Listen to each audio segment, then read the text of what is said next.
we're going to do something interesting tonight, which I think you'll find, and that's Kundalini. That's a strange word for it to be a Hindu word. We were saying this afternoon, it sounds like something you'd go to get in an Italian restaurant. You know, I'll have Kundalini with clam sauce, you know, something like that. But it's not a, it's K-U-N-D-A-L-I-N-I. It's a very strange word, but it is a most ancient thing that transcends all religions, and you know, it goes back to the very earliest concepts of the human body.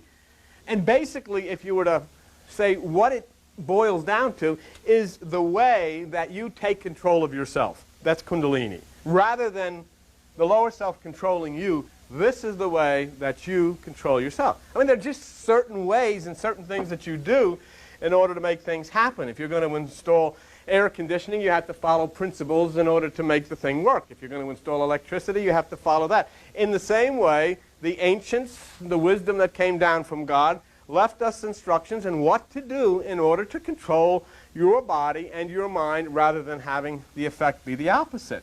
Say.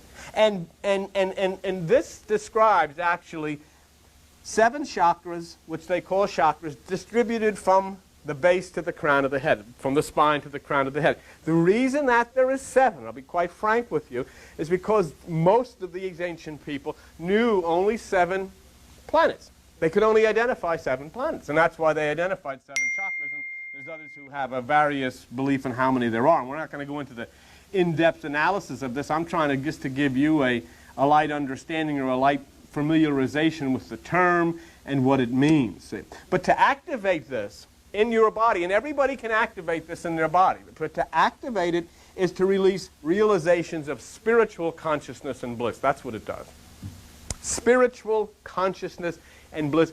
The only possible way that you can activate spiritual consciousness is Kundalini. There is no other way it can be done. It is impossible to do it any other way. And that's why it's so important that you become familiar with the term. Otherwise, you're into religion and you're dwelling in consciousness of the lower mind with all of its distractions. You can't work that way, and we'll show you that.